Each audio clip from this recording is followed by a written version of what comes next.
Bienvenue sur Le Bonheur me va si bien, le podcast qui vous aide à révéler votre richesse intérieure et à construire la vie qui vous ressemble. Je m'appelle Audrey et je suis coach de vie. Sur ce podcast, je vous livre tous les 15 jours des conseils, des outils et méthodes concrètes pour comprendre vos émotions, mettre en lumière vos qualités, oser être vous. Ma mission, c'est de vous guider, de vous aider à mieux vous connaître, à vous approprier votre vie pour être plus sereine, épanouie et trouver votre cohérence. Ici, on parle donc de confiance en soi, de lâcher prise, de pensée positive, bref. En résumé, je vous aide à révéler la jolie pépite qui est cachée en vous. Alors, préparez-vous à reprendre votre vie en main. Bonjour, je suis ravie, vraiment ravie de vous accueillir sur Le Bonheur me va si bien pour ce 12e épisode. Et aujourd'hui, j'ai encore une belle surprise. Je partage de nouveau un épisode avec une très belle personne, avec Anaïs qui est sophrologue et qui va nous expliquer ce qu'est exactement la sophrologie. Car je ne sais pas vous, mais j'avais beaucoup d'idées reçues par rapport à la sophrologie. J'ai eu envie d'éclaircir exactement ce dont il s'agissait et surtout, Anaïs va nous donner de très très nombreux conseils et de nombreuses techniques pour utiliser ce bel outil de développement personnel qu'est la sophrologie dans notre quotidien et plus particulièrement dans la gestion du stress. Je ne vous en dis pas plus, je vous dis à tout de suite pour ce nouvel épisode. Bonjour Anaïs et merci d'avoir accepté de venir enregistrer cet épisode de podcast durant lequel on va parler de sophrologie et de stress. Merci Anaïs. Merci à toi, bonjour Audrey, bonjour à tous. Donc j'espère que tu vas bien. Aujourd'hui, oui, j'ai eu envie de partager avec mon audience ton savoir parce que tu as plein de jolies pépites à nous livrer en tant que sophrologue et bientôt d'autres projets pour toi. On aura sans doute l'occasion d'ailleurs d'échanger à nouveau sur ces autres projets.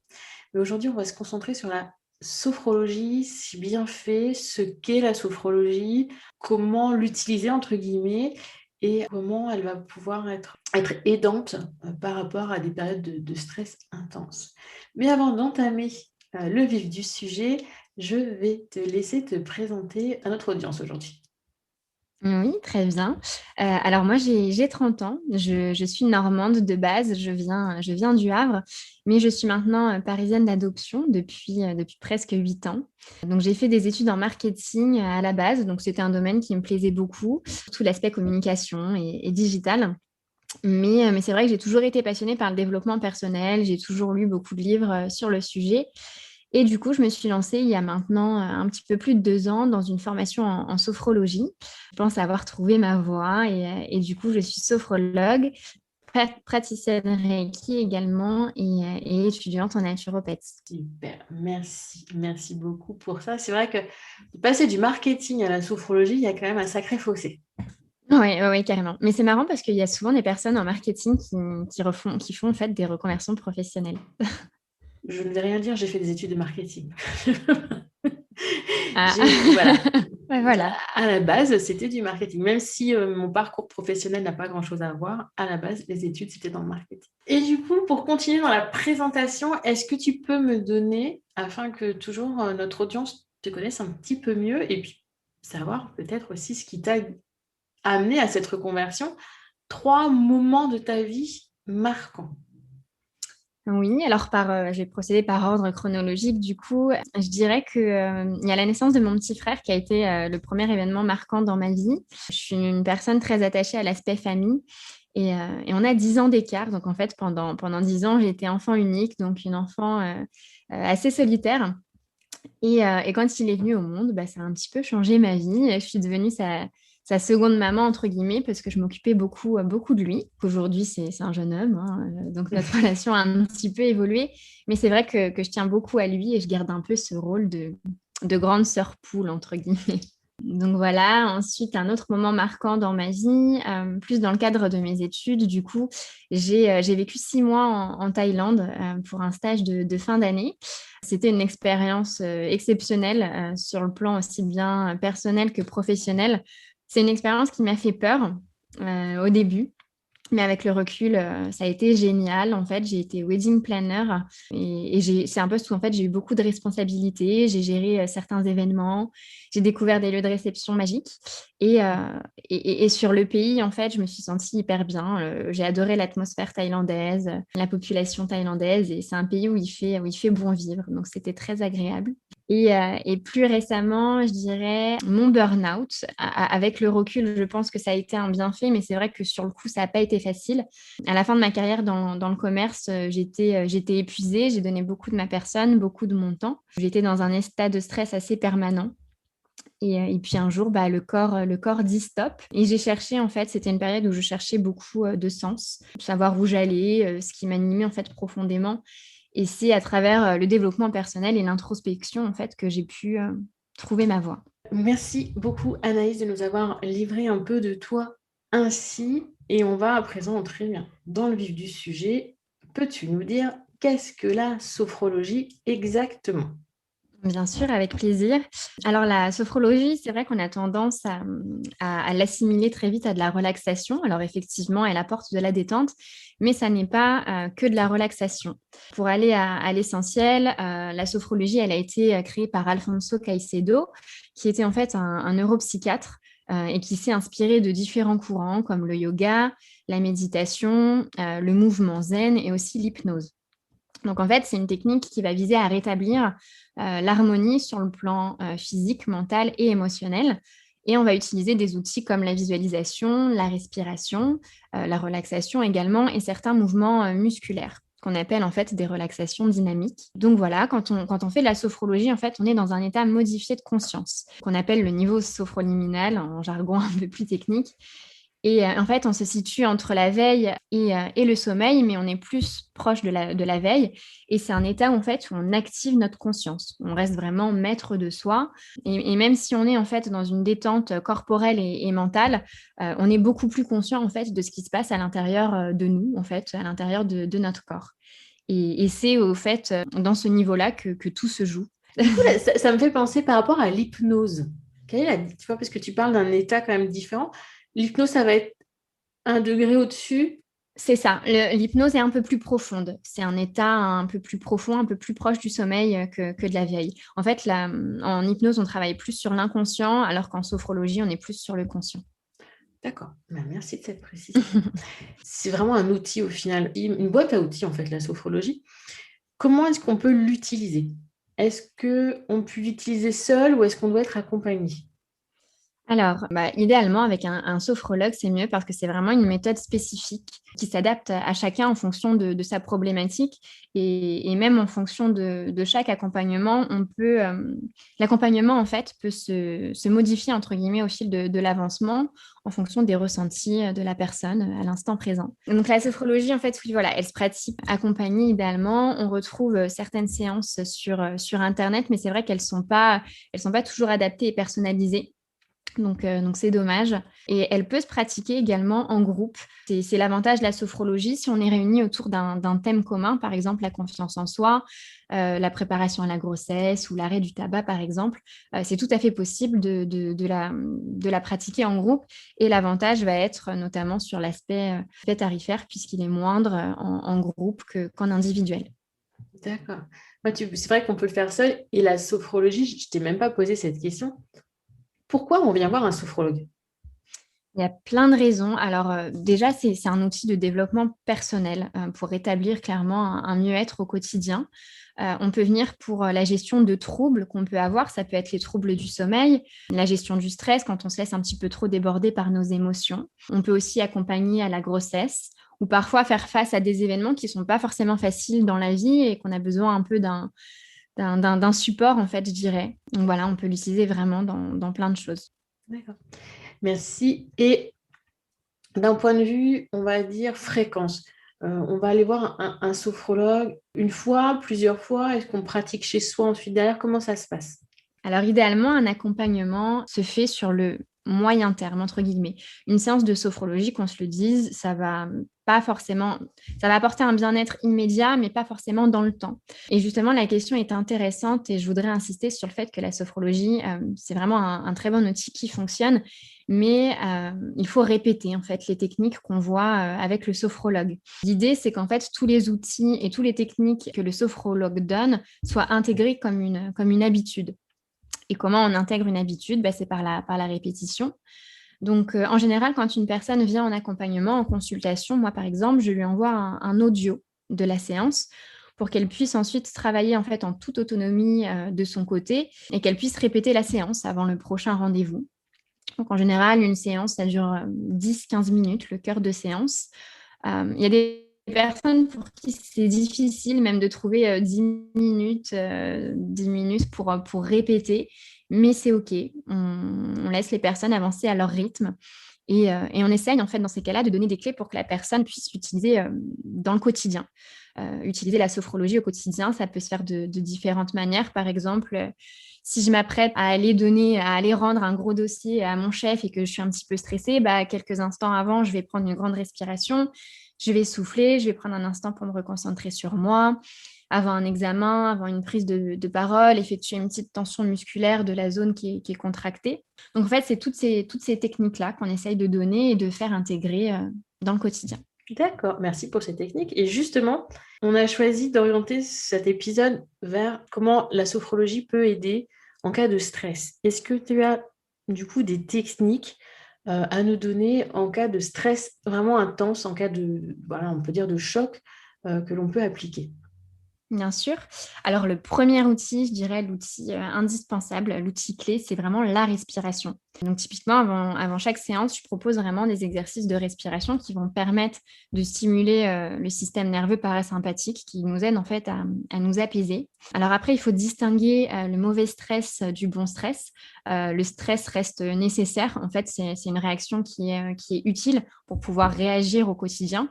Le stress devient nocif à partir du moment où on a des manifestations corporelles, des choses qui nous font perdre un petit peu nos moyens et nous déconnecter en fait de notre corps et de notre esprit. Alors j'ai plusieurs techniques en fait. Alors un outil que je propose en général pour le stress, c'est la cohérence cardiaque. Ça consiste à faire 6 respirations par minute, durant 5 minutes idéalement et 3 fois par jour. Donc en fait, l'idée, c'est d'inspirer et d'expirer sur un temps égal. Donc idéalement 5 secondes à l'inspiration et 5 secondes à l'expiration, mais c'est à adapter à chacun. Si 5 secondes, c'est trop difficile, on peut faire 3 secondes à l'inspiration et 3 secondes à l'expiration. Et c'est une pratique vraiment reconnue qui permet de baisser en fait le niveau de cortisol, de faire baisser en fait cette hormone du stress. Elle est très intéressante d'ailleurs dans les cas de troubles du sommeil.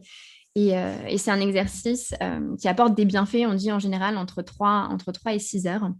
Donc, c'est vraiment prendre le temps, une inspiration, 2, 3, 4, 5 et expiration, 2, 3, 4, 5. Et en fait, on enchaîne ces respirations. Une autre respiration qui est très utile, c'est la respiration carrée. Donc là, en fait, sur chaque phase, on a un temps égal à nouveau. Donc 4 secondes, par exemple, à l'inspiration. 4 secondes où on est en rétention d'air, où on bloque en fait notre air, poumon plein. 4 secondes d'expiration. Et à nouveau, 4 secondes où on bloque notre air avant de reprendre une grande inspiration. Et là, c'est une technique de respiration qui améliore en fait l'oxygénation sanguine, les réflexes du système nerveux et qui permet de réguler aussi toutes les émotions liées au bien-être et à la détente du corps. Génial, merci Anaïs pour cette technique. Et je suis même sûre que tu as d'autres techniques à appliquer, on va dire, dans le quotidien. Parce que, comme tu l'as dit, il y a du bon et du mauvais stress. On a des stress plus ou moins intenses, donc qui vont générer plus ou moins des méfaits sur notre corps. Donc, un gros choc peut générer un traumatisme, un gros stress, mais on a aussi l'accumulation du mauvais stress dans le quotidien. Est-ce que tu aurais des techniques aussi pour gérer ce stress? Bien sûr, des techniques plus spécifiques. Alors, on a un exercice que j'appelle le déplacement du négatif qui va en fait consister à expulser vraiment toute sensation négative. Alors, ça peut être une sensation corporelle, par exemple, si j'ai une petite gêne à la jambe ou quoi que ce soit, mais aussi une émotion négative, une émotion qui me dérange. Donc en fait, c'est prendre le temps, un instant d'écouter son corps, d'écouter l'émotion qui vient ou la sensation physique. Et par exemple, je vais pouvoir positionner ma main au niveau de la partie de mon corps qui pose problème. Donc si je stresse et que j'ai une boule à la gorge, le ventre noué par exemple, je vais positionner mes mains au niveau de mon ventre. Je vais souffler pour vider mon air, vider mes poumons. Je prends une grande inspiration et en fait, j'effectue une tension de toute ma région abdominale, par exemple, si je me concentre sur mon ventre et que le stress il est localisé à ce niveau-là. Et en fait, au moment d'expulser l'air, je vais m'imaginer expulser tout ce stress, toute cette émotion négative loin de moi. Donc j'inspire, je prends conscience du stress, de tout ce que ça me provoque. Et quand je souffle, je peux aussi faire un grand mouvement des mains pour éloigner en fait tout ce stress loin de moi. Et c'est un exercice qui marche vraiment bien et que moi j'ai intégré maintenant vraiment dans mon quotidien. Il y a un autre exercice que j'aime beaucoup où là on se concentre sur le positif, donc c'est l'image bouée. En fait, on va activer un contenu qui va venir contrer l'effet du stress. Je prends l'exemple de la parole en public, par exemple. Je vais essayer de me remémorer un moment passé où je me suis sentie en confiance, ou une situation où j'ai vraiment ressenti ce sentiment de réussite, et je vais l'activer en fait dans ma conscience. Donc à l'inspiration, j'essaye de repenser à ce moment, les sensations que j'ai ressenties de confiance, qu'est-ce que ça m'a apporté. J'inspire, j'y pense. Et en fait, au moment d'expirer l'air, je fais diffuser toutes ces sensations dans mon corps. Et je réeffectue en fait cette respiration plusieurs fois. Et ça va permettre en fait d'intégrer des sentiments positifs de confiance, par exemple, ou de réussite. Mais encore une fois, on peut l'adapter à d'autres sentiments en fonction de ce dont on a besoin. J'adore et j'adhère. J'en parle moi-même de cette respiration, de ça, sans savoir que c'était des exercices de sophrologie. Donc, je pense qu'il y a, je parlais de la cohérence cardiaque, donc moi je l'appelle la méthode 365, voilà, Oui. 365 aussi. C'est le même principe, mais vraiment la respiration reste un outil et un moyen que l'on ne connaît que trop peu. C'est tellement naturel pour nous de respirer. On n'y prête pas attention alors que ça a tellement, mais tellement de force et de bienfaits Ça, juste de prendre 2 minutes, 3 minutes pour faire attention à la manière dont on respire. exactement. Merci beaucoup, Anaïs. Est-ce que tu as quelque chose à rajouter? Bah, au-delà des conseils de sophro, je dirais que c'est important en fait pour évacuer tout ce stress de prendre du temps pour soi. Prendre du temps pour se faire du bien, pour se recharger en énergie positive en fait. C'est important. On recharge les batteries, comme on l'a dit avec Élodie il n'y a pas très très longtemps. Le temps, et quand tu disais tout à l'heure, c'est vrai que les personnes qui viennent te voir, qui peuvent avoir du mal à trouver les 10 minutes nécessaires. Oui, Pourtant, c'est tellement, mais tellement important, ces 10 minutes, même de manière générale, sans parler de sophrologie, juste du temps pour recharger ses batteries et pour repartir mieux. Voilà. Bon, je ne vais pas réinsister là-dessus puisqu'on a un épisode complètement dédié, mais oui, c'est important. Et un dernier petit conseil, Anaïs. alors le sport, pour relâcher la pression, c'est un excellent outil qui va bah, voilà, stimuler les hormones du bien-être, la dopamine, la sérotonine. Et puis même si c'est juste 30 minutes par semaine, bah, et bah, c'est déjà ça de prix. Et un autre outil qui est génial, c'est la méditation. Prendre le temps de se poser en pleine conscience et de se poser avec soi-même. Une fois de plus. Et oui, encore. Et le sport, c'est aussi un temps pour soi. Est-ce que tu as un ou des sports, ou peu importe le sport, du moment qu'on a cette activité physique? Oui, je dirais c'est en fonction de notre affinité. Il y a des personnes, faut pas se forcer par exemple à faire un running si on n'aime pas courir, si on n'aime pas ça, faut s'écouter. Il y a du sport doux, du yoga, ne serait-ce que même faire 30 minutes de marche, ça peut faire du bien. Donc vraiment s'adapter à ça et à notre rythme. Merci beaucoup, Anaïs, pour toutes ces techniques et ces conseils.